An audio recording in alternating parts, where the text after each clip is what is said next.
This is the craziest case I've ever seen. Despite not watching the video yet, I know it's going to be the craziest case I've ever seen. Like, subscribe, let's go.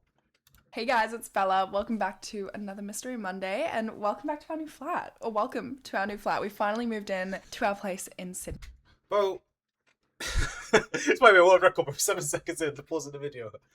Oh, when I go uni, because it's not looking like we're going to be a streamer at time by the time we're done with sixth form, so that's fine, you know. But when I go uni though, assuming I don't get into NSC and have to go like somewhere else, I'm actually kind of looking forward to having a flat to my own. But if I ever have a dorm mate, it's gonna be so. If I can have a flat to my own where I can stream in, and I have a dorm mate or something, that could be so fun. Oh my streams could actually be insane. But at the same time, I do want to say NSC so I can just go to my school, come back. But I don't know, we'll see. But I need to write my personal statement still, because yeah, I'm trying to do politics and philosophy in uni, so. You know, because I'm a political philosopher. That's what I'm called, you know. Thank God, it feels... Look, the most interesting part of 1984 is literally the way politics and philosophy mesh in that, you know. good to just be able And to... I feel like all politics and philosophy mesh in that way. Like, my favorite parts of politics right now is like school and stuff. Is like the philosophical sides of it and why certain things happen due to different philosophies and like ideologies combined. Like, I don't care for the political political aspect of ideologies as much, but I really like the philosophical aspect of ideologies. unpack and have our stuff and be able to buy some condiments, you know? Like, I'm so excited to just be able to stock a kitchen. It's been rough, you guys. I don't know why, but this is the... Bro, when I get... Bro, oh my god, this reminded me. I was gonna make a TikTok on this. Asmongold got a girlfriend before me, bro.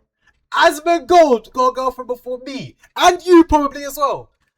Oh my god, bro. And it's some like Asian, like low-key good-looking girl as well. Like, bro.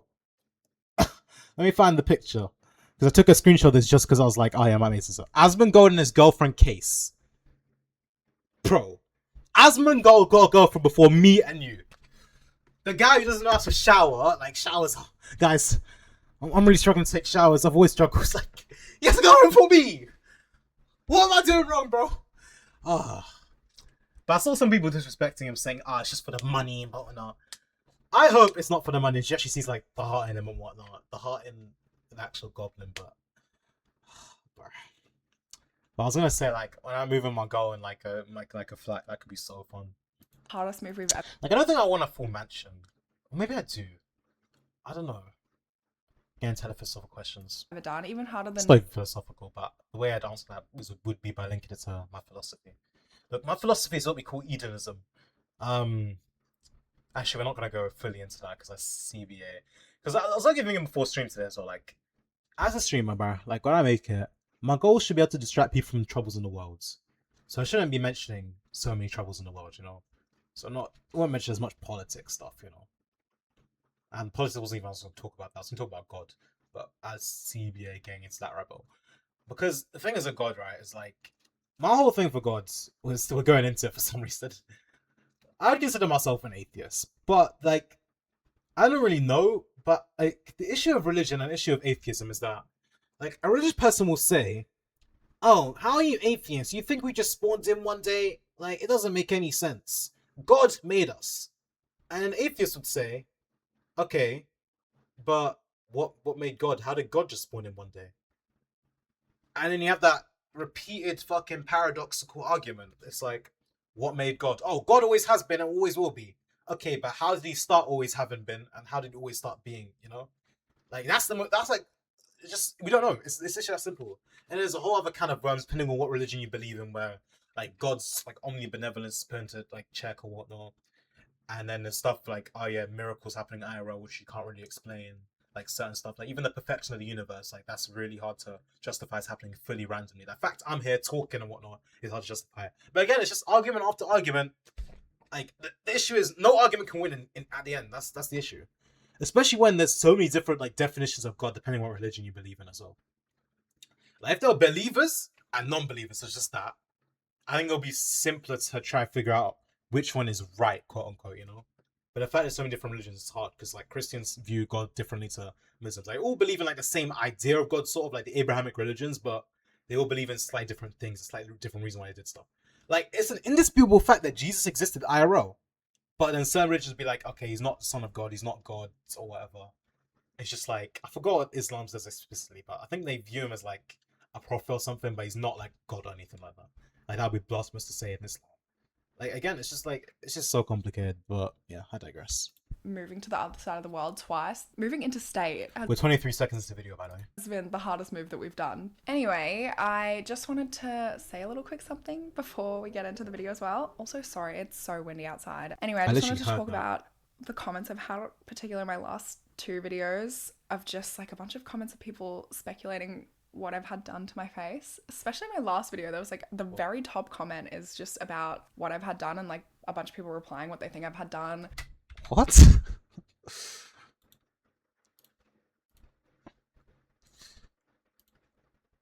I remember this one. Hey guys, it's Bella. She looks like the same. What are we saying? Let's just scroll a bit. Hey guys, it's Bella. Welcome back to another. She looks literally the same. Here she looks a bit more tanned, but I think that's just because of lighting. What do you mean she did something to her I face? saw that people think I've had a nose job. Vinny. This is women stuff. I can't tell the difference, bro. Like women think like, oh yeah, nose job, this and that. Like man, it's just like pretty woman, same. Ears, lip filler. There was one girl that commented and she was like, I love you, but you really need to chill out on the lip filler. I don't have any lip filler. I haven't had anything done. Guys, what's lip filler? I'm actually, what fuck's lip filler? Bro, I remember I went to France the other day with my school and whatnot. And then this girl, like, she needed nail glue. And, like, she was just asking around. I didn't know girls just carry fucking nail glue on them. But no one even had nail glue. She had to go to a pharmacy in France. Like, I feel stupid even talking about this because really the truth is that I've just, like, lost a little weight. I'm not offended. Bro, girls aren't real, bro. Like, I mean, yeah, here she does look a bit like, I mean, it's like the same, bro. I'm trying my best there, guys, but she looks the same. No, if you go back in time, like, I can tell the difference. Like, I even noticed that myself. Like, if you go back in time, but recently, like, she looks the same. Let's go back in time. Like, yeah, if you go back to here, yeah, you can tell she has more face fat. You can tell. She has way more face fat here. But, like, bro. You know, none of the comments were, like, particularly mean. In fact, I'm actually flattered. Thank you very much. But, yeah, truth is, I've just, like... It's like, if you get caught cheating in a game, like, it can be annoying to an extent, but it's also like, oh, you guys think I'm so good I'm cheating, you know? And it's like, no one's harassing her fully yet in, like, a game if you're cheating. Like, cheat about! Then you'd probably be getting harassed. Like, imagine the DMs that guy probably got when, like, in Chapter 5, Season 1 days, bro. Lost a little weight, I guess. Maybe that's made me look Jump. different. I'm on my insane grind right now, bro. I'm actually grinding. Hello. I'm going for my super physique. Like, the arms, again, they look nice with some lighting, but still not, like, perfect, you know? I need... Oh, well, the triceps actually, like, fuller now. Because before, like, if I touched it even when I was flexing, like, my bicep would be fine. But this will still be very flabby. It's getting way, like, fuller now. That's good to notice. See, improvements. You just notice them suddenly. And over my shoulders, you can't really tell on the stream, but again, like, broader, like the shoulders specific is getting, like, it's getting into nicer shape.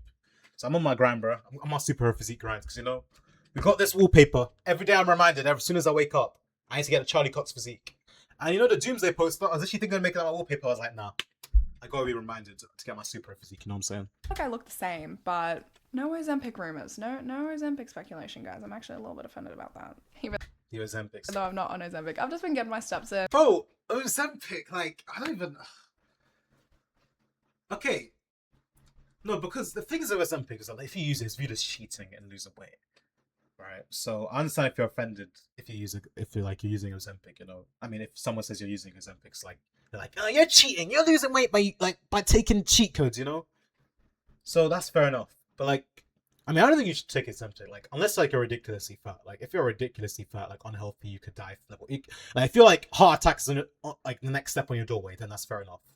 But Ozempic, saying, like, everyone uses Ozempic too much. But, like, bro, she's not even big. Like, she was never even big. She was, like, had a bit more, like, cheeks. Like, that's what I'm saying. Like, her face is a bit fatter, but she's never big. Like, why do you think she's Ozempic? That's such a normal amount of weight to lose just by getting a few steps every day. And I've just been eating better. Maybe that makes it look like I've had a nose job or lip fillers for some reason. I don't know. But that's what it is. I feel very silly getting on camera being like, I've lost a couple of kilos, but I felt like there was just kind of a lot of comments. So anyway, if you're new. Bro, a day on stream I can take off my top, not be ashamed of anything underneath, and just like rock my six pack on stream. It's the day I've made it, bro. I don't give two fucks about ever like actually getting any views. I can be on 0 views for the next 5 years. If in like the next year I can call my stream, just chilling, six pack out. Oh, I've made it, bro. Yeah. Thanks for sitting through that. Welcome. We talk about true crime cases on this. Also, I need to get a haircut like every month now. I Like I should be getting it every month, but like sometimes it just gets a bit delayed because of CBA. And like my dad just like takes how long to send me money, but like bro, I love having a straight hairline and a fade so much. Channel on Mondays. So if that's something that you're... And my hairline's straight-ish when my hair's a bit fuller, but it's not fully like straight. And okay, can we actually start watching the video now? Like we're 10 minutes in. Actually, we got time, bro. We got time. We can continue with the Full Metal Yab. You know interested in, then please come and join us. Come hang out and make sure to subscribe so you don't miss any future videos. So today's case takes us to North Carolina in 2012, and it began with the gruesome... Bro, I used to take notes and try to figure out the thing. I'm just gonna do it in my head now, like, you know. Of the body. Like, I'm gonna be Batman tomorrow. I might as well practice my detective skills, get me?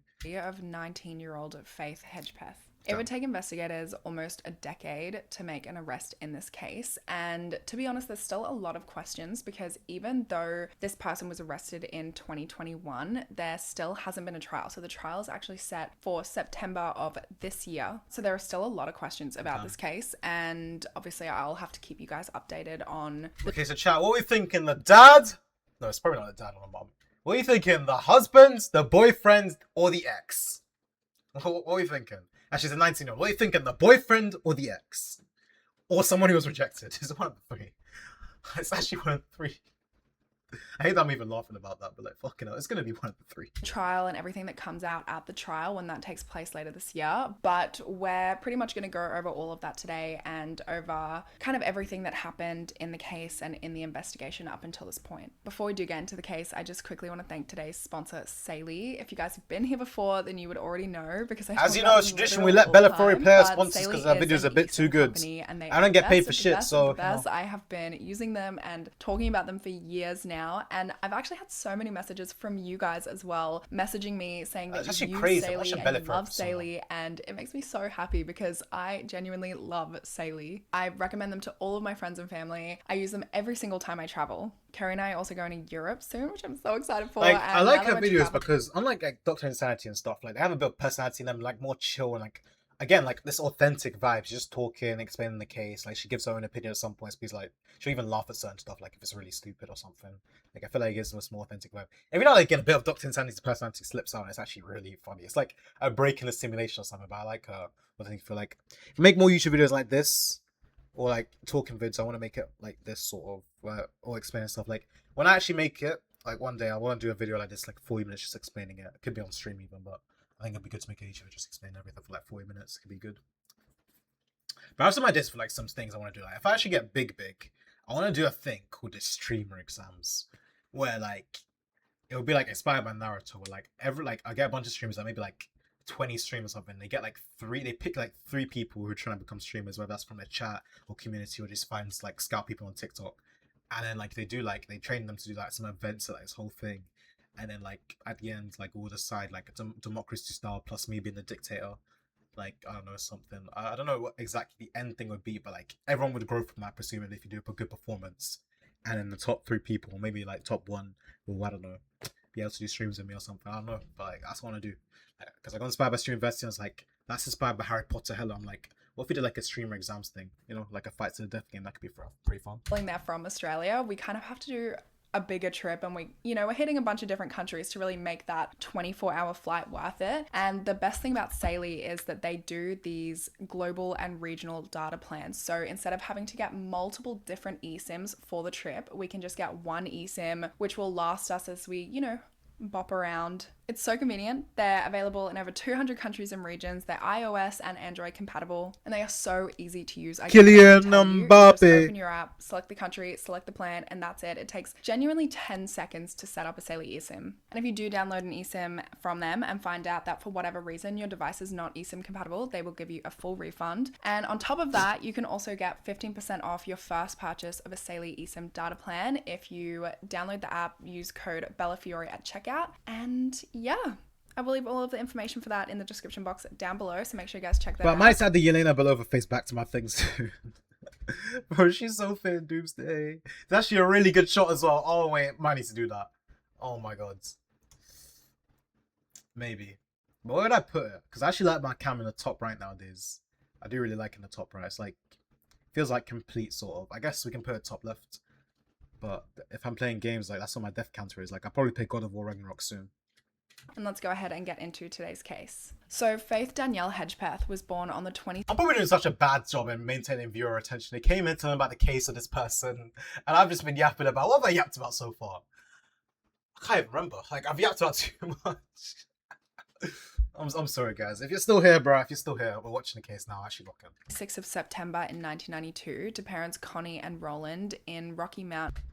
Parents, I doubt did it, but it was to keep it in suspicion because always who's close to them. Keep your enemies close and keep your friends close, your enemies closer. North Carolina. Her parents did end up divorcing pretty shortly after she was born, and so growing up, she was raised by her mum with the help of her older sister, Rolanda. She also had 2 brothers named Chad and Caleb. She was part of the Native American Halawa Saponi tribe, and she grew up in Warren County in the Hollister and Warrenton area, which is part of the tribe's traditional territory. Faith was described as the kind of girl who befriended pretty much everyone she met, and people just loved to be around her because she was super bubbly, she had this really infectious smile, and she was just a really warm and kind person. She was very strong in her faith as well, and was an active member of the Mount Bethel Baptist Church, where she was part of the usher board, and she also sang in the youth choir there. I mean, honestly, she must have had a different number of hours in the day than me, because I don't know how she managed to juggle every different thing that she did. She must have just had the best time management skills ever. I'm looking for these time management skills, bro. I need to balance streaming and school and just excel in both, bro. I made that agreement with myself right at the beginning of the streaming show. I'm just like, I'm going to excel in school, I'm going to excel in streaming. And right now I'm failing in both. I'm not failing school. I'm kind of failing streaming. So we need to get like the A's in school. I'm getting like B's basically in school. That's not too bad. B's and C's. But we need to get the A's in school, the A's in streaming, Gucci, you know. Year 2. On top of being an active member of the church, on top of, having all of these friends and having a great social life, she was also involved in numerous summer camp activities. She did cheerleading. She was a member of the National Honor Society. She was, she did so well. What is ever the point of doing cheerleading? Like, okay, like, correct me if I'm wrong, but I feel like cheerleading is just a sexual thing. Like, in these American schools, I feel like they know what they're doing. They get the pretty girls in the cheer squad to be like, USA, go, go, you can do it. USA, you can do it. USA, USA. And then short as fuck skirts, like, it's like dancing. Like, I don't get what the point of having them is, and I feel like it is just a sexual thing, and it's low-key weird. I'm gonna be honest. Maybe I'm perverted or something. I'm not from America, so the stuff I see is in these TV shows where it is sexual. Or like it is like, yeah. So maybe that's why. But I just can't like look at it and be like, that's a normal thing. Like I don't get why they exist. Academically, that she got. Like, even Moscows understand why they exist. They don't understand why cheerleaders exist. Like it's like, oh, you get all the pretty blonde girls you can find. Versus get that guy in a dog costume representing the mascot of our school, the American dog. A full Gates Millennium Scholarship to the University of North Carolina. She went on to major in biology there and had dreams of becoming either a pediatrician or an elementary school teacher because she just... A pediatrician? That's a foot doctor. Why do you want to be a foot doctor specifically? And I actually wonder this, like... I understand like later maybe, but how do people from a young age know like, oh, I want to be that type of doctor? Like, I'm just like, yeah, I want to be a doctor.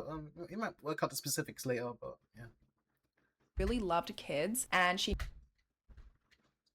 knew she wanted to work with children and make a difference in their lives however she could. No, later on in my life, like I think after streaming shit, like, I mean, I don't know, if I want to be on social media for the rest of my life, that's something I don't know. After streaming, I think I want to become an actor or a teacher. I think depending on how big I become at streaming, becoming an actor would be probably very easy for me. And then becoming a teacher would probably be more cancer because I have people constantly like, oh, you're that streamer, you're that streamer. Especially the kids in her hometown. So her university was located in Chapel Hill, but she knew that when she was done with her studies, she obviously moved to Chapel Hill while she was studying. And she knew that when she was done studying, she wanted to move back to Hollister so that she could really help there and kind of help the children in her community just grow and be their best selves. And she wanted to make a difference in her hometown. She did have a little bit of struggles in university, kind of balancing the workload. So she took a semester off before returning in the full semester of 2021. Can you just take semesters off when you feel like it? Also, I was going to say something. Fuck, forgot. Fuck! because on top of her studies, she also had to take 2 jobs despite the fact that she had a scholarship just to kind of get herself through university. And then on top of that, she also had a lot of friends. She had a really vibrant social life that she was trying to keep up with, and she was just a real social butterfly. So she loved to go out, she loved to dance, she loved to make friends, and she was a really beautiful girl too. So she definitely caught the eye of a few of the boys on campus. Here we go. She really was just kind of living her best life, just living the classic American college experience, and they were some of the best years of her life. But that would tragically come to an end on the 7th of September in 2012. It was around 11 a.m. when 911 received a call from Faith's roommate, Karina Rosario. Dial 911, where is your emergency? I just walked into my apartment and my friend just like being unconscious. Okay, what's your address, ma'am? I live at Hawthorne at the View. Give me the address.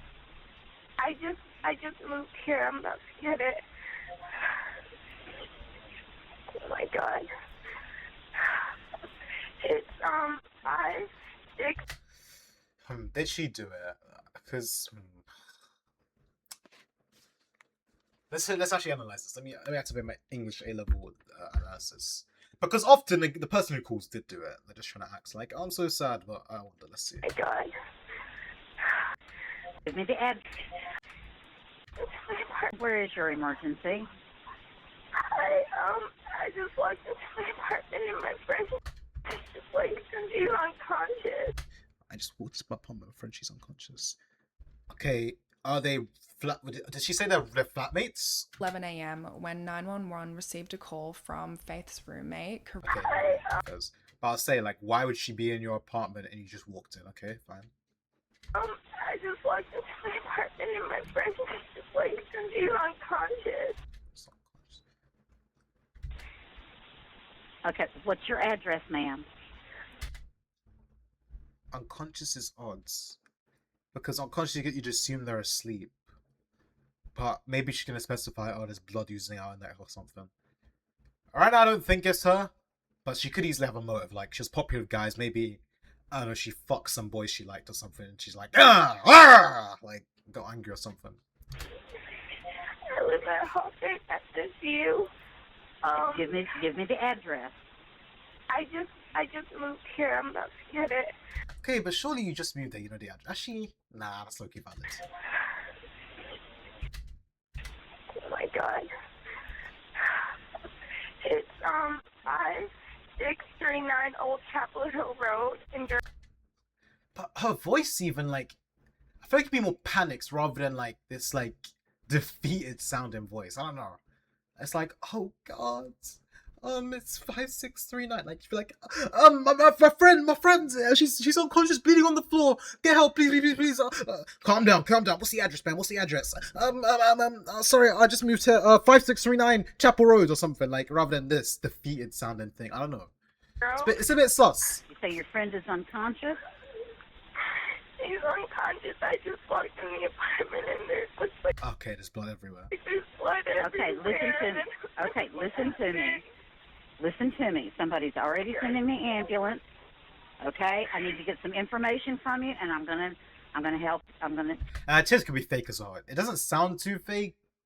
I mean, is she even crying? She just sounds distressed. I don't know. I need to see an interview of her if she's like fake crying. Tell you how to help her. Okay. Okay. How old is she? You know, just for the YouTube guys, you know what I'll do? I'll stop being a lazy little bitch. I'll put timestamps of the video so you can skip to the actual case rather than my app. You know, that's all we'll do. I'll be nice to you guys. Inshallah, I do that and I'm not just chatting shit. Imagine you watch the video, you hear me say that, you're like, what the fuck are the timestamps? Okay. I don't know. I don't want to touch her, but listen to me. Is she breathing? I don't know. I don't think she does. You need to check and see. Is she breathing? Kate, I don't think so. I don't think so. Okay, listen to me. There's blood everywhere. There's what? How'd you not hear blood? There's blood everywhere. Okay. I don't know what happened. Okay, is she on her back or is she on I don't know what happened. Mm, no. her, laying on her stomach? She's on her back, but, like, I think she fell off the bed because she's, like, off. She fell off the beds. But she's pointing off as like a stab or gunshot wounds, because I'm trying to piece this together in my head. Should I do like the Stranger Things diagram to like explain? Oh yeah, this is what happened. So you need to do this, this, and this. Oh, so basically this means that it's like this. I mean, I don't even know. I'm trying to imagine how, because she's saying she's like, it looks like she fell off the bed. I mean, it kind of depends on the bed position in the room, but. Bed. There's blood all over the pillows, like, in the comforter. I just don't. She fell off the bed. I'm assuming she wasn't killed in her sleep then. I think someone probably came up to her, struggle, bang, bang, bang thing. I don't know what happened. All right, what did you say your name was again? Here. Because Okay, I don't. Okay, listen to me. Don't touch anything else in the room. I'm not I want you to leave that room. Go into the living room. You need to make sure the door is unlocked so somebody can get in, so that the medics and the police can get in when they get there. Okay? Yes, it's unlocked. Okay. Now tell me again. Get here though. Okay, they're on their way, honey. They're coming as fast as they can. Bro, can they invent teleportation so police can just spawn at places, bro? Because like You just the police, like they just like kind of stop the crime after it happens. They can never really stop it as it's happening. on the phone with me, all right? Because I guess there's a whole philosophical debate of like, if we could like know that they're gonna commit crimes, if we could stop them before it happens, if that's just or not. Yeah. Okay, tell me again what your name is. It looks like someone had been in there. Answer the. Like the cell. I don't know. Wait, what she Okay. It's like Someone has been in there because she's not like the this. cell. She's not like this. What does that even mean? Oh, so she's not stabbing herself in the neck. Like, hello? I don't know. I know she's obviously distressed, but like, these are some shitty instructions. That's gonna piss me Okay, off. okay. I've let them know. We've got everybody on the way to help you. Now, tell me again what your name is. What? Name! What is your name? Karina Fucking Rosario. Karina? Yes. Okay, Karina. You sit down on the couch and don't touch anything, okay? You just sit down. I'm not touching anything. Okay. Faith and Karina had gone out together the night before and they had gone back to their apartment together. They lived together at the same apartment, but Karina ended up getting in contact with a guy, leaving their shared apartment at around 4:25 a.m. to go and sleep at that guy's house. So the guy... Wait, go back. This could explain a lot of stuff. They lived together at the same apartment, but Karina ended up getting in contact with a guy, leaving their shared apartment at around 4:25 a.m. So what? She went with a guy at 4:25 a.m. to go and sleep at that guy's house. Oh, she went to go fuck that guy, right? So the guy that she was seeing came and picked her up, took her to his place, and she needed to get back to the apartment the next morning to get a couple of papers before going into classes. She couldn't get in contact with Faith to, maybe give her a lift, so she got in contact with another friend named Marisol who agreed to give her a lift back to her shared apartment with Faith. Karina and Marisol arrived at the apartment just before 11 a.m. and when they got there, Faith's car was there. So they assumed that Faith was home, but she was just sleeping because obviously they'd had quite a big night the night before. But then when they went into the apartment, they're calling out Faith's name. She's still not responding, which again, Oh, so no, okay, I was misunderstanding. So the person who actually died, she didn't go out. It's the other one who went out, so wasn't with that night. Okay. she could just be sleeping through it, but they're calling out to her and there's just nothing. There's no response. So they went into the room where they assumed that she was sleeping, and what they would find in that room is something that would haunt them forever. They found Faith lying on the floor, kind of up against the bed. She was unresponsive, she was covered in blood, and she was partially nude. The room... Partially nudes. What does that mean? Could mean she was getting changed. But if we're being real here, probably means essay. So was there a person who like knew her, came in, decided to kill her, essay as well? Or is it like just a random person saw, oh yeah, innocent girl at home, let me go in. But partially nude where? I was thinking top for some reason. It's probably like legs down, right? They just left the top one. That would make more sense because that would imply rape even. So yeah.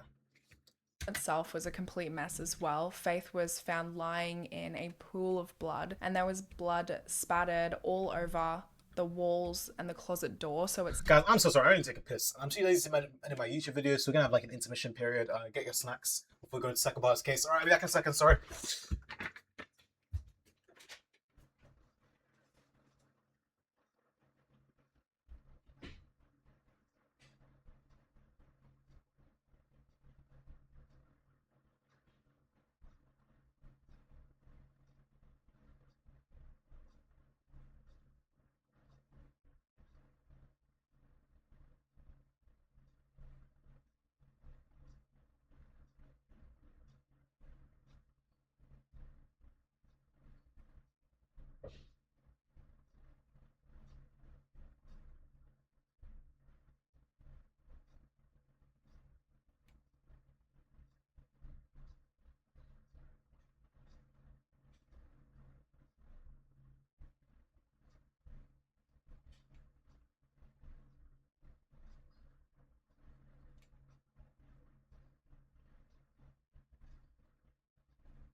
Alright, no, I could have actually been back here in like 30 seconds, but I wanted to get something to eat as well. You know, get my protein, got some chicken wings here. Alright, I'm very sorry, but I know you guys got your popcorn and shit, so it's all good, you know. Great YouTuber right here, you know. Not just gonna cut out the YouTube video, just gonna leave it in. seemed like I'll be so nice, I'll give you a timestamp, you know. there was a violent struggle that had taken place. Hopefully. By the time emergency services arrived, it was already too late, and 19-year-old Faith Hedgepeth was pronounced dead less than a month before her 20th. So, you know, sort of thing is like a story. The fact she specified she's popular with boys, I'm assuming there was definitely some guy in campus she rejected or something. And then decided to just like, you know, like that's what I'm thinking probably. It could even be worse, maybe worse, maybe better, I don't know, it doesn't really matter. It could just be different. Could even be like a guy she was dating, then broke up with, and then decided to, you know. Those are my two things. And even the last case she did, there's a similar like thing where like basically there's more of like an incel related murder, you know. Like it's basically, spoiler alert, it's not on, is it on, no, it's probably on this one, Full Metal Reacts, I think it is on this one. Yeah, it is, I remember, I titled a criminal incel. Basically, this guy, like, he got rejected by some girl. But then he decided, like, so he was friends with this girl, he tried asking her, got rejected. And then, like, just like, I don't know, was a cock or something, basically. And still hung around with the girl while the girl was, like, starting to, like, tango with, like, another guy who was also friends with him or something. Then he saw them kiss at, like, some party they went to. Then while driving the girl back home, he, like, I don't even know what he did. What did he do? He just killed her, bro. Like, he stabbed her or something. And then, oh yeah, it was weird. That case was weird. Because then, like, what even happened? So, he got the police to come see her body. No, he posted online, I think. It circulated the web, her dead body. And the police, like, he called the police to come to him. and he tried killing himself in front of police. Like, he brought them to the body, tried killing himself, he failed. And then, yeah, they found the body and then he got arrested and, like, he's in prison or something now. Birthday. Police quickly cordoned off the scene and began an investigation into her death.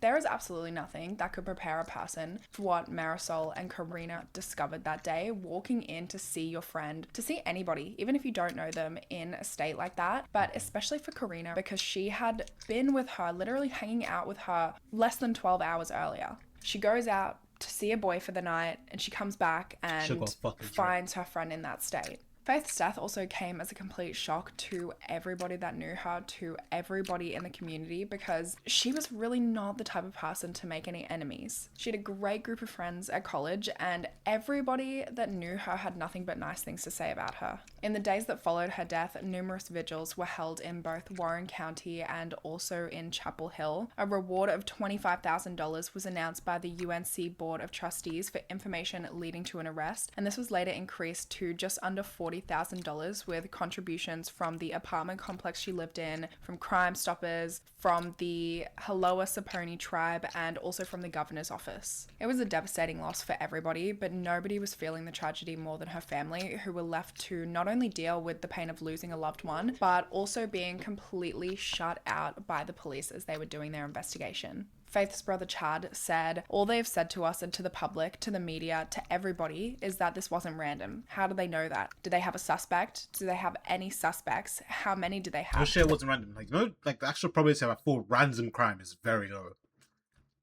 Like, I was actually scared of that, like when I was a child, like just getting randomly attacked on the street. It's very low for a full random crime to just happen. They have more than one. Tell us something, because being in the dark... Like, even though humans are hella irrational sometimes, they are rational in that sense where they won't just, like, attack a random person. And obviously, there's some exceptions, like, story time. There was one time where I came back... No, I wasn't even coming home. But I went to do something late after school. We finished, like, 7, so I need to go, like, to Tesco. And I was at this bus stop, and it's, like, transgender man or woman, I don't know, like, whichever gender... I actually like genuinely don't know which gender they'll turn it. Like, I don't know which gender they started as, and I don't know which gender they're turning into. Like, I genuinely have no fucking clue. But yeah, just a picture at the bus stop and started like shouting and be like, I was like shouting and crying. Like, let me do my best impression there. Like, I don't even know. It's just like, oh, that guy stole my bitch. I'd steal his bitch. I'll fuck his bitch. I fuck him.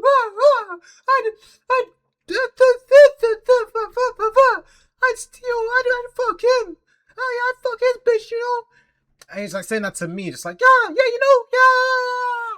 I don't know what the fuck he's saying. I was just nodding. I was so confused with my phone. I'm just like, yeah, bro. I genuinely thought I was going to get attacked on that. I thought I was like, going to have to get into a fight. I'm not joking.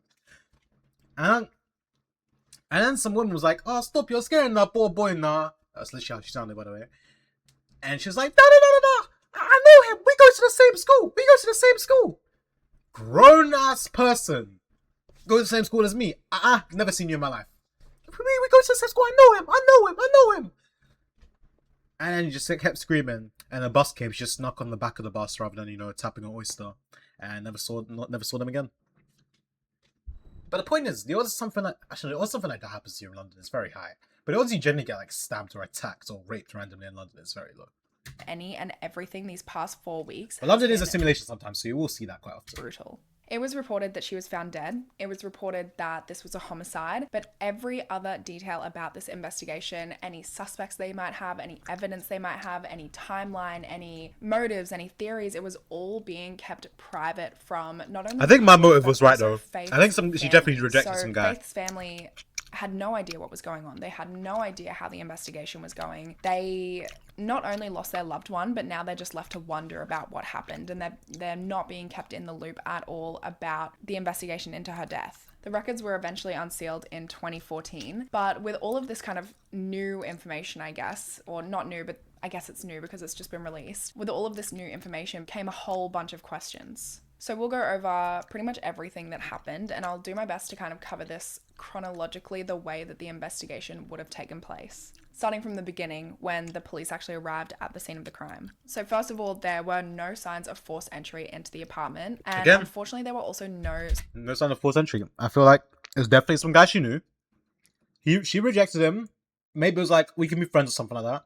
He's had to do the bad stuff, you know? Surveillance cameras nearby either. According to police, when Karina left the apartment at around 4:25 to go to somebody's house, she left the front door unlocked and she believed that Faith was in the bedroom sleeping. So unfortunately, this meant that Oh, she left the door unlocked. That's even worse. Okay. That could be a random person. anyone could have entered the apartment and attacked Faith without leaving any trace. It also made it hard because the attacker, it could be anyone. You know, the fact that there wasn't any signs of forced entry didn't mean anything anymore. A lot of the times in cases where that happens, police can theorize, oh, you know, somebody who was known to the house, she let them in, they had a key, any of those sorts of things. But because the front door was left unlocked, you really can't tell a lot from that. There was quite a lot of evidence that was left at the property. So in the bedroom where Faith's body was discovered, there was an empty rum bottle which had DNA on it, as well as 2 bloody thumbprints. And because Faith had been badly beaten, there was clearly a violent struggle and she had severe damage to her head. It is believed that this was the murder weapon. Not only was there DNA found on this bottle as well. Okay, wouldn't it be cracked? Like, how hard is her head? No. If her head is harder, that would mean it. Is her head hella soft? How is it not cracked though? Really, that the murder weapon? Like, it wasn't shattered or anything to stab her, just blunt force? Like, but that means, I don't even know. There was also DNA found underneath Faith's fingernails and on her body. Struggle. They also found a wine bottle at the scene of the crime as well, which didn't have any blood on it, but it did have a palm print as well as 2 fingerprints on it. A rape kit was also performed and it showed the presence of male semen, and this semen, the DNA that was found under... I didn't even know a rape kit was a thing. It makes perfect sense, but like, I didn't know that was a thing specifically. I thought it just like, in the autopsy, they just check the vagina, see if there's any semen or anything. Faith's fingernails on her body, on the rum bottle, on the wine bottle. It was all DNA from the same person. So from this, police were able to kind of generate a DNA profile of who they believed the killer was. Now, maybe the most confusing thing that was found at the scene of the crime was a note that was left on a takeaway food bag, and there was a message that was written on this food bag which read, "I'm not stupid, bitch," and it also read "jealous." They managed to get DNA from both the note and also the pen that was used to write the I think I'm literally spot on the money. I'm not joking. note, and both of these things were, both of the DNA samples were from... I'm just way too good of a detective nowadays. Like, I was watching Sheep Detective the other day. I solved it like 40 minutes into the movie.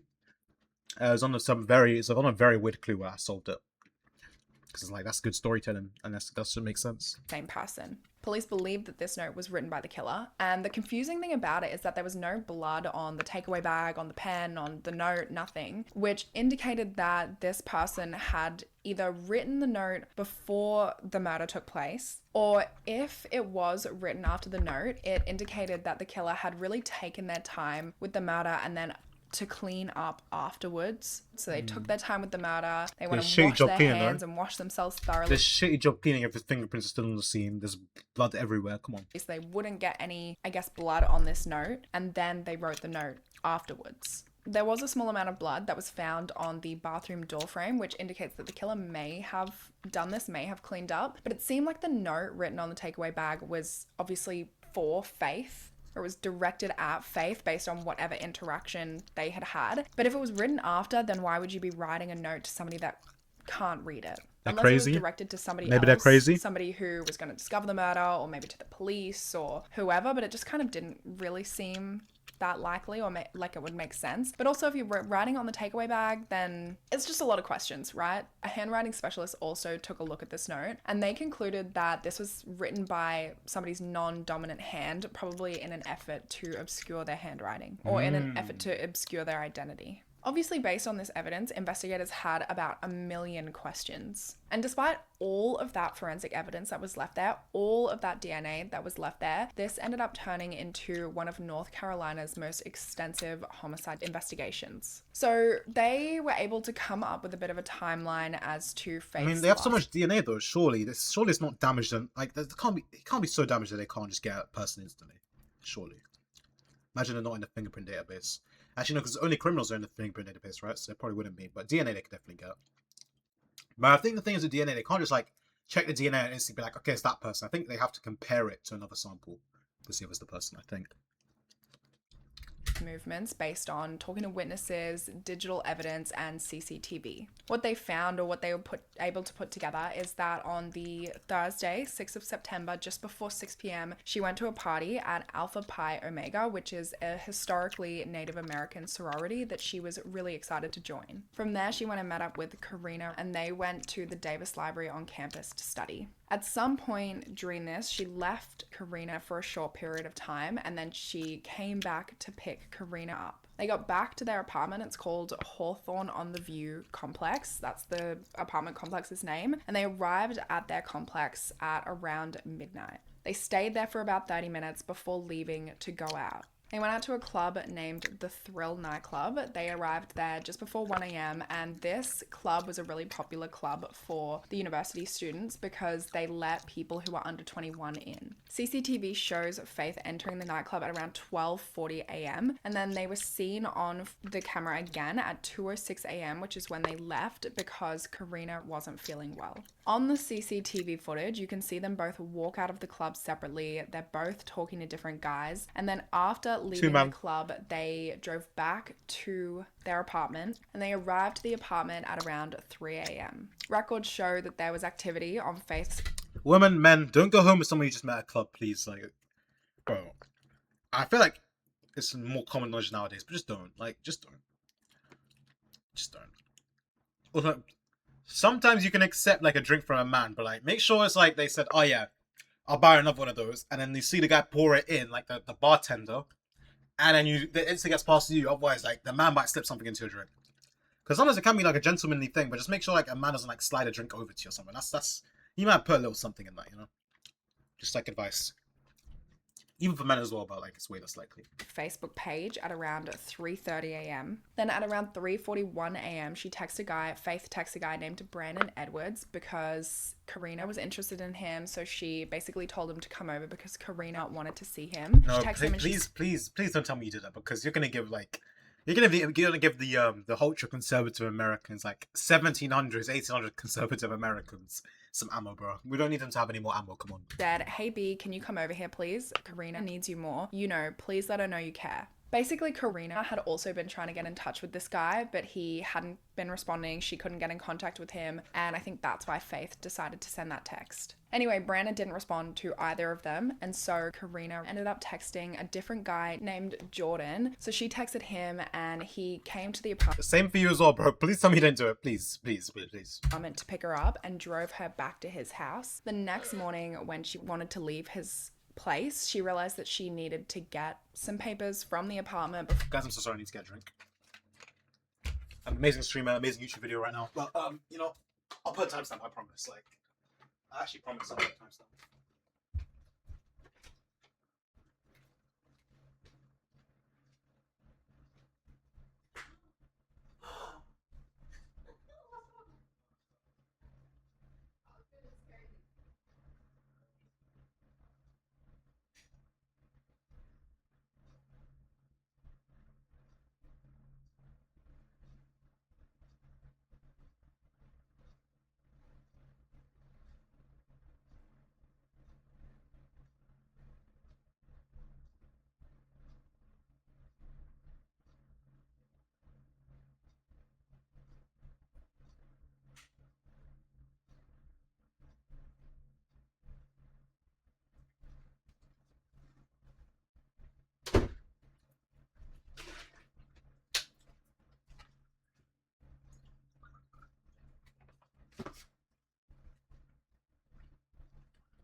No more interruptions, no more distractions, no more excessive yap. That's a lie.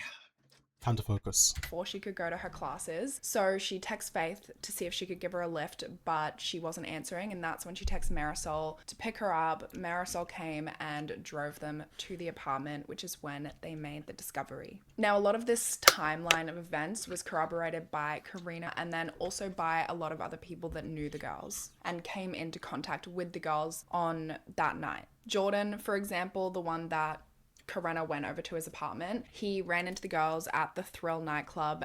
So they obviously went and spoke to him, and he corroborated that, but he didn't really have any other kind of important or valuable information to the case. Law enforcement questioned literally anyone and everyone that was connected to Faith, to Karina, to the apartment complex, any kind of acquaintance, colleague, anybody that they could, to try and get an idea of motive, of this timeline, of a suspect, of any insight of how this could have happened and why this could have happened. And this was actually a really difficult task because it became very apparent very early on that these girls had a very large circle of friends. Over the years, investigators ended up questioning over 2,000 people and took over 200 DNA samples to analyze, none of which were a match. By December of 2012, the FBI had also gotten involved to assist the Chapel Hill police in their investigation. And they helped to create a profile of the killer based on the evidence that they had. So they theorized that the killer was somebody that was known to Faith and had even lived near her at some point. They believed that the killer knew the building, so they didn't just kind of stumble upon the building by chance. They also think that the killer is somebody that was likely to have made comments to people that they knew, maybe some associates, about Faith, and that their behavioral changes after the case would have been very obvious. Like, they would have shown a very intense interest in the case. One person that was of great interest to police... I'll say it again, bro. I'll say it again. Please tell me you didn't do it, bro. You do not need to give these racists, let's just say it, bro, these racists any more ammo. Come on. Oh, black people commit more crimes than white people. Without ignoring all the nuance to that statement. Like, just please tell me you didn't do it, bro. Please. During the investigation was Karina's ex-boyfriend. The ex, for fuck's sake. Of course he's the fucking ex. He probably did it. He did it, bro. He probably did it. I'm sorry, he probably did it. His name was Eric Takoy Jones. He used to live at the apartment with Karina, but at the time of Faith's murder, they had broken up. Some sources claim that he was allegedly violent towards Karina, and that was why she was able to get a domestic violence order against him just months. Oh my god. As a member of the black community, we do not claim him. We do not claim him. Come on, months before Faith's murder. I also read online that he allegedly tried to break into the apartment at one point, so you can... As a member of the black community, we do not claim him, bro. We do not claim him. Kind of see why he was on police's radar. And also when... But to be fair, judging by the way she's telling the story, I don't think he did it. Alhamdulillah. Faith was killed. Eric was living in the same apartment complex as the girls, just in a different apartment, which, I mean, I can't even imagine how annoying that would have been for Karina to have not only her ex-boyfriend in her apartment complex, like while going through a breakup, but her abusive ex-boyfriend living in her apartment complex that she's got a domestic violence order against, allegedly. I don't even know how that's allowed. I don't know. Like, can you live in the same complex as someone if they have a DV? I don't think I've laid hands on another person in my life, like, genuinely, and people be slapping their girlfriends, like, and wives, like, come on, man. Order against them? That seems crazy. Faith was obviously not a fan of this guy, and she was trying to help Karina through the breakup, and so obviously there was kind of a lot of tension there. You know, everything that's going on with the breakup, and then also with Faith not liking him, and then they live in the same apartment complex. After Faith's death as well, Eric also appeared on a TV show where he was on there kind of like talking about how sweet Faith was and how much he liked her and how he was so shocked by her murder. Faith was the sweetest person in the world. I can't believe it, but I'm still in shock.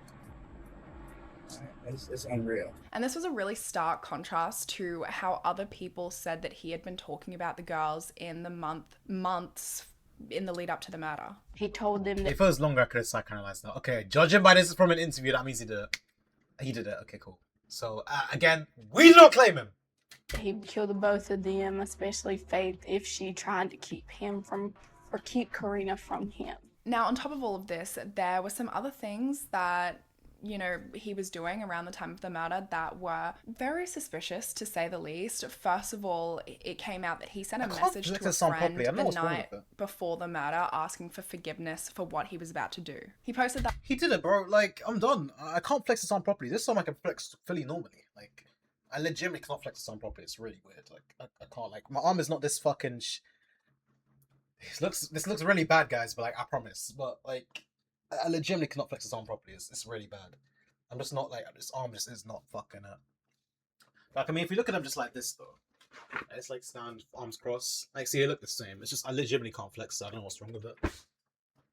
That same thing on Twitter, and then a few days after the murder, he changed his Facebook banner, so the little banner at the top of your Facebook profile. He changed that to read, "Dear Lord, forgive me for all of my sins and the sins I may commit today. Protect me from the girls who don't deserve me and the ones who wish me dead today." He did it, bro. He did it. It's just that simple. So let's. No, I'm not going to say that because editing Eden Full Metal is not editing shit. But I did immediately say it's probably the ex-boyfriend or a guy she rejected or some shit, and that was literally it. Like, it's so sad how predictable these cases are, honestly. It's actually so sad. Like, I instantly knew ex-boyfriend. Especially when she said, oh, she's popular with guys. Ex-boyfriend. It's just obvious. So, to law enforcement... Maybe it's not him still. We have 60 minutes to go, but I'm pretty sure it's just going to be law enforcement arresting him now. Then, like, all the case bullshit. Like, he did it, bro. I'm sure you can imagine this is looking pretty suspicious, to say the least. They did a DNA test from him, brought him in to get a DNA sample, and he wasn't a match to any of the DNA found at the scene of the crime. So he was obviously subsequently ruled out as the killer, which didn't necessarily mean he wasn't involved. It just meant he wasn't the killer. But despite being ruled... True. I think he must have an accomplice. I don't see how he did not do that. It must be an accomplice or another guy she rejected or another ex. Maybe they teamed up or something. He had an accomplice, bro. As the killer, I refuse to believe he did not kill that girl. Has been dragged through the mud, and according to his attorney, the Chapel Hill police have refused to ever acknowledge that he's innocent. And I think it's one of those things where just because he was ruled out as the killer doesn't mean he was ruled out as a suspect or an accomplice or having some type of involvement. I guess they figure, you know, although he may not have been the one to commit the crime, it doesn't mean he wasn't involved. But just to be clear, there is no evidence to suggest that he was involved in any way whatsoever. I think it's... Fez. I guess Fez, bro. Fez. Still don't claim him. He hit his girlfriend, so still don't claim him, but Fez. I mean, I did say, like, immediately that after I was like, yeah, no, the way she's telling us, it means he probably didn't do it. And yeah, I went back on that, but yeah, it makes sense. Like, I understand how her videos go, I understand how stories go, I understand how crimes go, so it makes sense that he didn't do it. It's just that he was kind of the main person of interest in this case for a few years because they didn't really have Not a single DNA sample is crazy. Like, anything else to go off. And I do find this topic kind of interesting, to be honest with you, because in true crime cases, I think really any person in proximity to a true crime case, there's something that they've done or some way that they've acted that people are going to be like, okay, that's suspicious. That's not how you should be acting. Sure. And there's so many cases that even I've done over the years where, you know, people are like, okay, this is very suspicious of this person, and then it turns out that they're not involved in any way whatsoever. I really think a lot of the times you could find anybody within proximity to a case suspicious of something. That's true. But it doesn't mean that they are. And I think that's something to be really mindful of as well when you are consuming true crime content, and especially if you're following an ongoing case or a case that's not solved yet, because I really have seen that so many times. W words from Bella Fiore. I've seen so many times where there's a suspect in a case and everyone's like, okay, they are so guilty, like look at the way they're acting, look at the things they're saying, look at this, look at that, and then the case gets solved and that person wasn't involved at all and they've just been vilified for however long, months, years, whatever it is. Now, there really wasn't a lot of movement in this case until 2016 when a voicemail that was recorded in the early hours of when Faith was killed was released to the public. The voicemail is about 3 minutes long, and I'll play an excerpt for you, but it's honestly kind of hard to hear anything that's going on in this voicemail. I just remembered now, David. How's that trial even going? I literally just remembered that. David 100% did that shit, by the way. Some people think that it's an argument. Other people think that they can hear screaming. And then there's other people who think it's music, so it very easily could have come from or been recorded in the nightclub.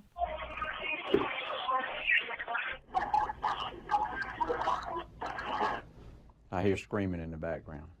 His face forward. I don't hear shit. I hear music. Let's say the full analysis. Let's go. Playing Batman games tomorrow as well. So Batman Arkham Asylum. So he needs to become the best detective already.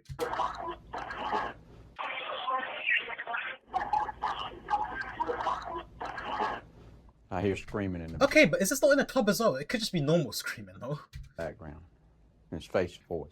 In my opinion, it's really pretty much impossible to get anything from this voicemail. I feel like you really cannot hear anything that's going on. Investigators have said that they believe it was recorded while Faith and Karina were at the nightclub, but to verify anything beyond that is pretty much impossible. I do think it's possible that Faith was having an argument with someone and that's what you hear in the recording, but again, you just can't verify what's going on, and I just don't think it holds a lot of weight in the case, and probably the only reason people talk about it is because it's something. You know, there's like really not a lot of evidence in this case. There's DNA, but a match to, you know, seemingly no one at this point because they've tested over 200 people. There's nothing else to go off besides this DNA and this voicemail, but I just don't think the voicemail really holds a lot of weight. But like I said, there was this DNA, and this is like the real backbone of the case because it's really the only evidence and the only thing that they have in this case, right? But they tested over 200 people. Nobody was Oh yeah, I matched. mentioned Batman. Let me do a little self promo. This is very bad timing. What if I just, you know, we're already into it. I was just thinking about this. Look at this insane thumbnail. This will probably not be out by the time I upload this video because I'll hopefully be uploading it tomorrow. But then I think the day after, part 1 of Batman Arkham Asylum should be out. And if this thumbnail doesn't make you want to look at the video, I don't know what will, you know what I'm saying? It won't be on this channel, Full Metal Reacts, on Full Metal #1, that's my other channel. Inshallah, I put in the description. We are not putting in the description, but you know, we'll see. Were able to rule all of these people out, and they did, you know, try to cast a wider net of suspects and people to test. But they were also able to generate an image of what they believed the killer may have looked like based on this DNA. This is done through a process called phenotyping, and this is basically... Yeah, I know about phenotyping, but still, like, isn't phenotyping very faulty, I saw? They're able to predict certain attributes based on the DNA sample of the killer. So, you know, for example, their hair color, their eye color, their skin color, their ancestry. And then for each of these traits, the predictions had a certain level of confidence. So, like, for example, we're 90% positive that this person had black hair. Anyway, from the phenotyping of the killer's DNA,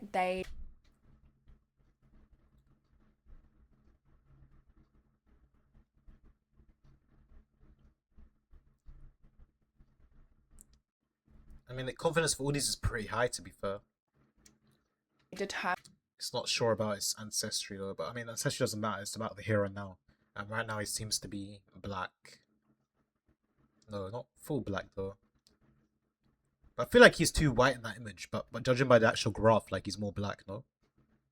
That the killer was likely... Like, then 99.7% he's not fair. Here, I swear he's fair in that picture, but anyway. A male that was either Native American and European ancestry or Latino ancestry, and likely had black hair. Now, the image they produced here obviously wasn't meant to be a dead ringer for anyone. They weren't thinking anyone was going to see this photo and be like, hey, that's Johnny from down the road. But it did have the potential to generate some sort of lead. Like, somebody might see it and remember something, or, you know, think of something that they didn't necessarily think was relevant at the time that they saw it. Maybe somebody who was out of the club, maybe somebody who was on the street that the apartment complex was on, whatever it may be. They're just hoping it will ring some kind of bell for somebody. The photo was released in September of 2016, so this is 4 years on from Faith's murder now. And by this point, the investigation is still very much active, still very much ongoing. Over the next several years, there was no public momentum in the case. There were no arrests, and while the case was still active, there was nothing that they could do until there was some kind of breakthrough.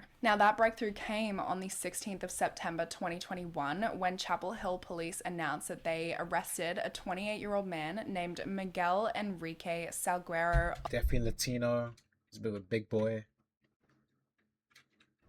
Does he have any relation to her? Because I highly doubt it's just some random guy came in, raped her, killed her. Like, I highly doubt.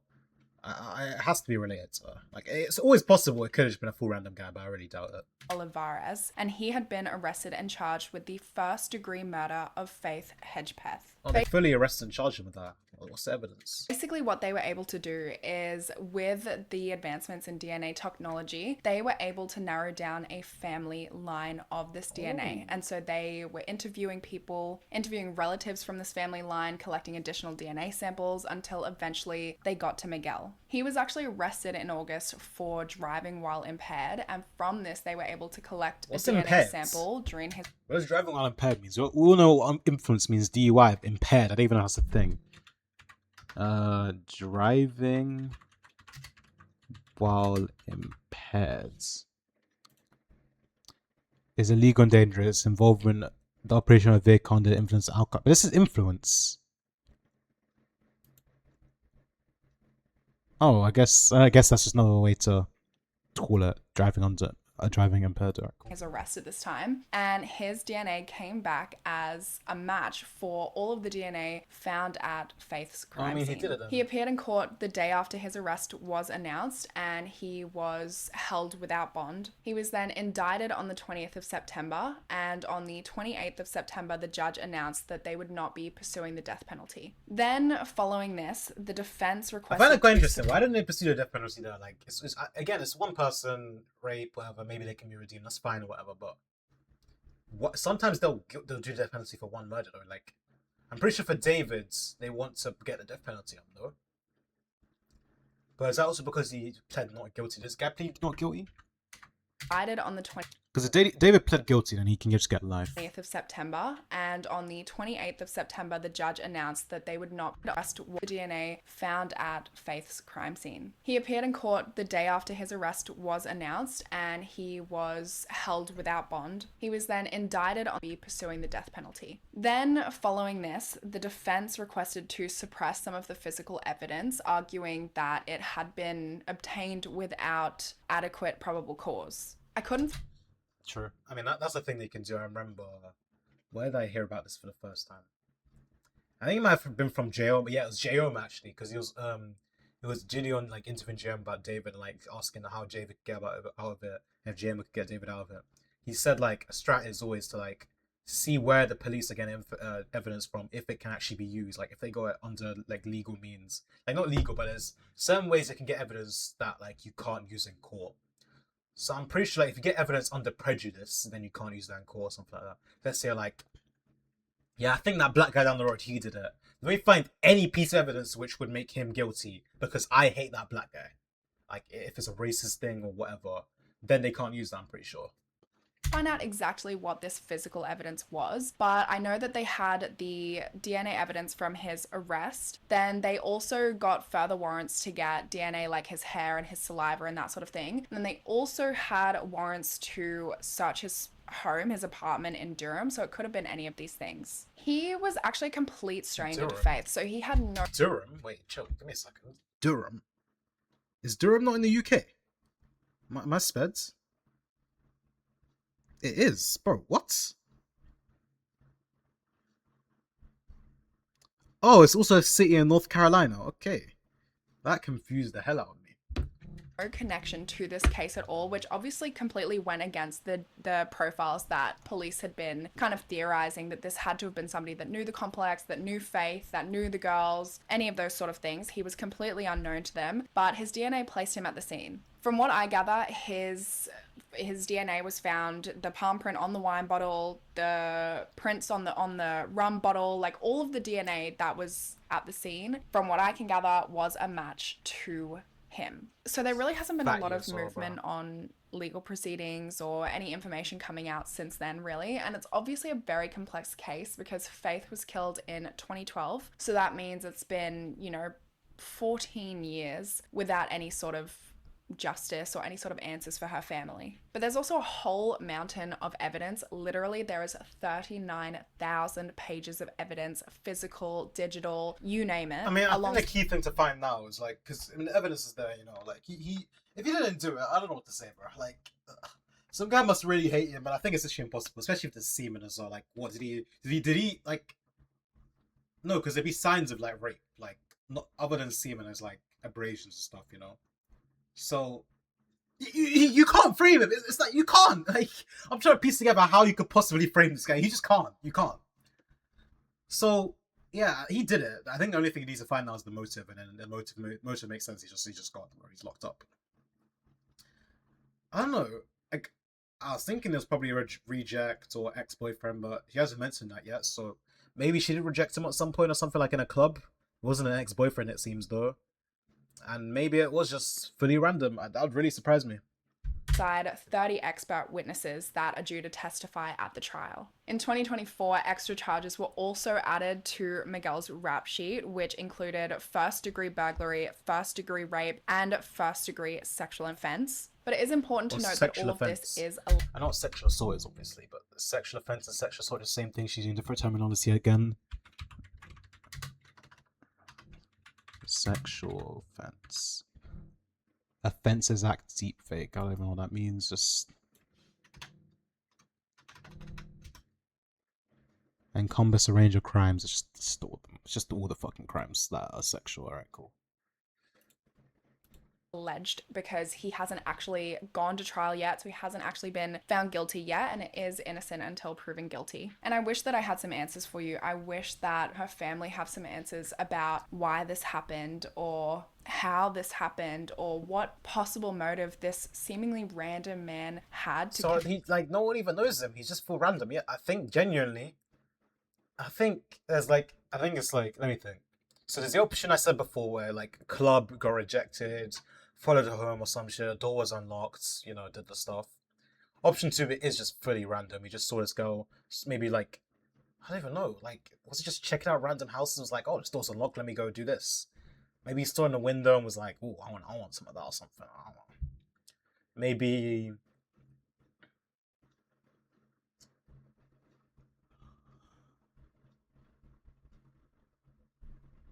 Nah, I actually don't know. I have no idea. I have literally no idea. I think it's just full random for some reason. See, you know, I said like humans are generally rational, so like at least like do horrible stuff to people they know, which is the craziest thing I've ever said probably. But yeah, you get what I mean. Here, I think he's just fully irrational. He's cooked in the brain, and he decided to do so for a random girl. Commit such a gruesome crime, but because it is still ongoing and because the trial hasn't happened yet, we just don't know anything. We don't have any answers. So I'll definitely have to keep you guys updated on that and how the trial goes later this year. The defense has filed a motion to test a stain that was found in the bathroom of the apartment. And they also want to depose Jordan McCrary, which is the guy that allegedly picked Karina up on the morning of Faith's murder. His testimony and also the timeline that he could potentially verify are very crucial to the case, and they could also throw into question Karina's timeline of events. True. We kind of scrubbed under the rug really quickly because of that stuff, but we never got their end of the perspective, right? He told police that he had run into Faith and Karina. It's also been 14 years, bro. Like, I'm not remembering shit from 14 years ago.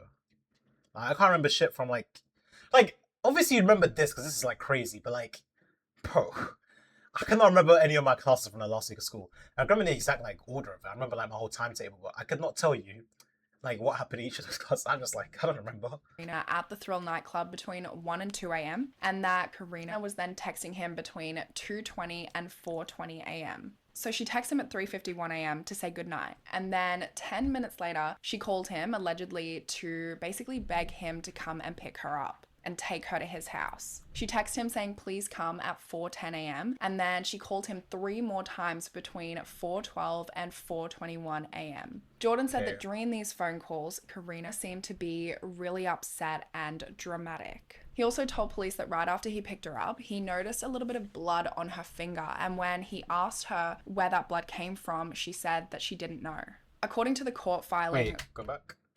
Asked her police that right after Karina seemed to be really upset and dramatic. He also told police that right after he picked her up, he noticed a little bit of blood on her finger.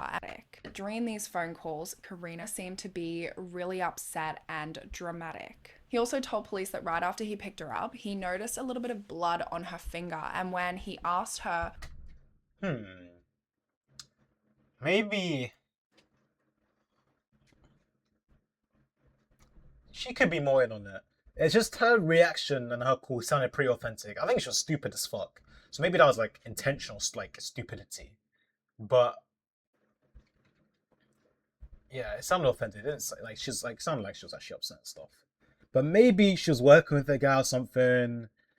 Maybe the guy or something likes to, I don't know, sell like dark like images or like videos on the dark web of bad stuff. And maybe she knew him, was like, oh yeah, like I'll leave the door unlocked. You can do whatever you want. Just give me some money for that or something. But it seemed like they were good friends. So that theory I think is a bit too much. And I feel like that information would have came out, especially that video or something in the dark. I feel like that got leaked somehow to the police. So I don't know. Unless they kept it like face oblivious. I don't know. I'm just throwing shit at the wall here. Where that blood came from, she said that she didn't know. According to the court filing, quote, Karina told Jordan that she had been sitting in the bathroom of their apartment before leaving with him because she wasn't feeling well, while Faith had been in the bedroom. The defense also plans to bring in a fingerprint identification expert to go over the 2 bloody thumbprints or 2 bloody prints that were found on the neck of the rum bottle, presumably to try and prove that they do not belong to Miguel. And they also want to test Karina's fingerprints to these to determine whether she could be excluded as a match or not. I'm surprised she hasn't even done that yet, bro. I mean, I'm surprised they didn't even do that yet. No. To me, it seems like the defense is really trying to exhaust every single avenue they can before they can decide how best to defend these charges. So the trial is set for the 28th of September 2026, so later this year. And it seems to me like prosecutors are the ones who are pushing it back. It seems like the defense wanted it to happen sooner, but the prosecutors are pushing it back simply because there is so much evidence. Yeah, trying to figure out to best structure it and whatnot. That makes sense. I feel like that could also mean there's like a hole somewhere. Like, I have a lot of evidence, but there's one bit where, like, maybe it's because like they literally don't know the motive. Like that's an issue. They don't know the motive, and they're trying to figure out how they can argue that. That's probably why, actually. That's genuinely probably why I cracked it. That's why they're trying to delay it. There was a motion to suppress future pretrial motions on the basis that it might taint a future jury pool because, you know, when the defense requests to depose someone or request DNA for somebody, people can tend to kind of look into that a little bit too much. But this request was denied, and if there's anything in the future that does need to be suppressed, then that's kind of gonna be taken on a case-by-case basis, rather than just kind of seal everything. It has been a really long road to get to this trial though, and I really hope for Faith's sake and for Faith's family's sake that they do get some closure and they do get some answers at this trial. I mean, I can't imagine how awful the not knowing is, just not knowing what happened to her, not having answers about what happened to your loved one, and also just the waiting as well. The waiting and the waiting. It's been 14 years at this point, so it is really long overdue. At the trial, the main questions really will be, how strong is this DNA evidence? Can the prosecution put together a strong enough timeline to support the possible DNA evidence? And do any of the defense's disputes hold any weight? There are also a couple of things that I wanted to talk about before we wrap this up, which is namely the public scrutiny and public speculation around Eric and Karina. So Faith's dad, Roland, actually long suspected that there was kind of more to the story than Karina was letting on, and she actually knew more than she was saying. But from law enforcement's perspective, Karina has been nothing but cooperative. The main bit of criticism that she faces, which I'm sure you guys have thought about this when I said it back at the start of the video, is the fact that she left that door open. Or not open, sorry, unlocked. Yeah, from what I read she retarded or something. Oh, I can't say that word. I can't say that. Fuck. She's silly or something. Like,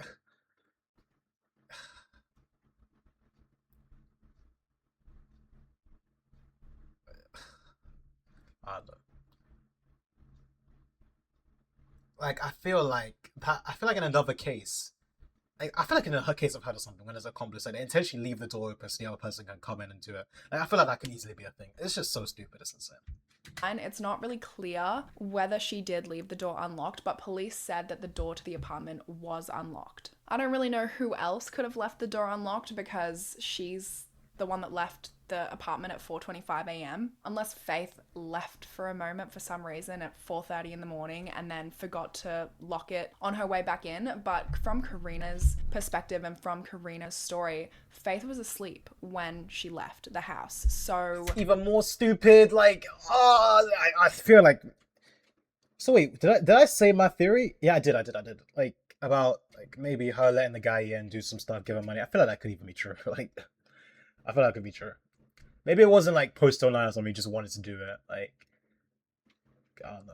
You know, who else could have really left that door open? And also, if she thought that Faith was asleep in her bedroom, why would she leave the apartment door open? Not open, sorry, I keep saying open. She left it unlocked. I mean, it could be an accident. It was 4:30 in the morning. She was drunk. She was rushing out of the house to go see a guy. Drunk is a pretty good excuse. But if she deliberately left it unlocked, then that's a whole different story. And I think it also comes into question a lot, and there's a lot of criticism because of the way that she was acting before she left as well. You know, calling Jordan all these times saying, you need to come get me, please come and get me. And sure. Like, you know, kind of blowing up his phone. And besides all of that, some people thought that the 911 She's trying to maybe create an alibi for herself that, oh yeah, I was with Jordan, bro. call that she made after discovering Faith's body was also a little strange. It was a little weird. Like, I was pointing it out as well. Like, her choice to some of the things she said, I think, like, can go past Full Metal right now. Why am I saying that again? I'm not editing this video, but if you remember what past Full Metal said here, I think I said something like, yeah, the way she's describing this is weird, and like the way she's so upset and not shocked in any way is a bit weird as well. There's been many cases that I have done on this channel. I've been doing, you know, true crime Mystery Mondays for, I don't know, like 8-9 years now. And there's been many phone calls that people like, that 911 call sounded suspicious, and they had nothing to do with the case, like confirmed. Anybody's reaction when they're in shock can come. But there's a lot where they do have something to the case, like, this is on the other Full Metal channel when I did reacts on there. There was one where some woman, oh my god. So there's this woman who essentially drowned her kids in a car. Like intentionally, she like rolled it off. No, I think she rolled it. She's gonna kill herself and her kids. Because I'm pretty sure she wanted dick from this other guy. I think that's where the dick cannot be that good phrase came from. Like she wanted this other guy, and she was like, and the guy's like, no, you have kids, no. So she wanted to kill herself and her kids, like, oh, I guess it will good, so we'll die. But then she had to get out of the car and let her kids drown. So she went to her neighbor, said, oh yeah, so some black guy, he held me at gunpoint, stole my car with my kids in it. Please call the police or some shit.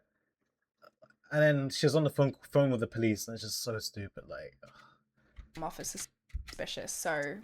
You know, what people said about this call though is that it seems that she is reluctant to say her name. Yes, I was noticing as well. Just say your name, bro. You flipping idiot. That was pissing me off. Or say Faith's name. She doesn't say Faith's name once in this whole call. She also doesn't mention that she's with her friend Marisol once during this whole call, and the call went for 8 minutes. I'm gonna read. And she doesn't specify anything like, oh yeah, there's a stab wound, there's this. She didn't even specify if there's a stab wound or anything. Bella, come on, man. Like, because I could piece some stuff together there. Well, she was raped. Actually, no, she said she might have mentioned it was like blunt force trauma, actually, because the wine bottle, I remember. Never mind. Sorry, Bella. But yeah. Do a little excerpt from a journalist named Tom Jasperoli of what he said, kind of surrounding some of this criticism and some of the theories that were circulating online. So he wrote, last fall after the 2020 piece on Faith's case, I thought Marisol, who was interviewed for the piece, sounded, as she appeared to cry, unusually like the woman talking on the 911 call. If it was Karina, I've always thought it very odd and troubling that Karina never told the 911 operator that Marisol was there with her. Why not? Especially when the operator kept urging Karina to check Faith's body to try and see if she was breathing. Karina seemed to move very slowly to try. Maybe she didn't want. I don't even know. Because I feel like she doesn't want any fingerprints on the body, so it can't come back to her. Because she's like, oh yeah, I've prepared this so well. Like, no fingerprints now, nothing can come back to me. Maybe, I don't know. Try and do those things, or didn't do them at all. It was hard to tell, but she didn't seem to have urgency in checking on her. During the phone call, she seems so reluctant to do it rather than be like, okay, I'll do it. Like, okay, be scared of blood, be scared of whatever, but like, come on. Karina, you're not Lady Tsunade again. Also mentions that it appeared that somebody else had been in the apartment, which people thought was kind of strange for her to mention given the circumstances, and kind of odd for her to make those observations so soon after making that discovery. But yeah, let me know what you guys think. Let me know, because based on all of the evidence and based on everything that the police were saying, like, it just seems like a fully random guy. And again, I still think it's incredibly unlikely a random guy fully just came in, raped her, killed her. I think that's incredibly unlikely, especially in her own house. Now, if it's out on the street, yeah, whatever, but it's in her own house. So I think it's probably Karina, him. So they know each other somehow. She was like, oh, I'll leave the door open for you. You do whatever you want with her. And then maybe she'd even expect him to kill her. But I feel like, yeah. It is so kind of out of left field that this was just a random person. And also for a random person to kind of stumble upon an open door, then like rape and then kill her, like an apartment that just happened to have the door unlocked. Like, what are the chances of that? Did they go through the apartment complex kind of opening every door, trying to see if any of them were open, and nobody in the apartment complex? I was like, oh, I really want to kill someone today. Like, ugh. I'm not going to say the other thing because that can be clipped really badly. Noticed somebody trying to open their door, you know what I mean? But then also, how would this random person's DNA get all over the crime scene if they weren't involved? No, they did it. They did it, but I think they had an accomplice. Like, Karina was like, oh yeah, I'll leave the door open for you. You do what you want. As I was researching this, everything was coming across and everything was appearing as if this was a crime of passion from somebody that Faith knew. But it's just crazy for all that DNA to be in there. You know what I mean? So I'll definitely have to keep you guys updated on what comes out of that trial and what happens at the trial later this year and do a follow-up video on that, because there are so many questions. There are so many questions for this case, and I would love to know your thoughts, what you think. Do you think Miguel is just like some random guy who this was just like an opportunistic crime? Do you think maybe that they have the wrong guy and somehow that DNA has got mixed up? Let me know all of your thoughts and feelings. This one just has my mind. This one is so confusing. That ending is really weird. But great video from Belly Ferris Peach. What the comments saying? I might even leave my own comment off stream. People who've been here in a minute. Oh, fucking hell. Girl, you're so pretty that people are accusing you of plastic surgery. Karina has an abusive ex-boyfriend in the same area who tried to break into her place and just leave the door unlocked. Yeah, that's a good point. I didn't even think of that. That's a very good point. Yeah, she's either ridiculously stupid or she just wanted her to die tonight or something.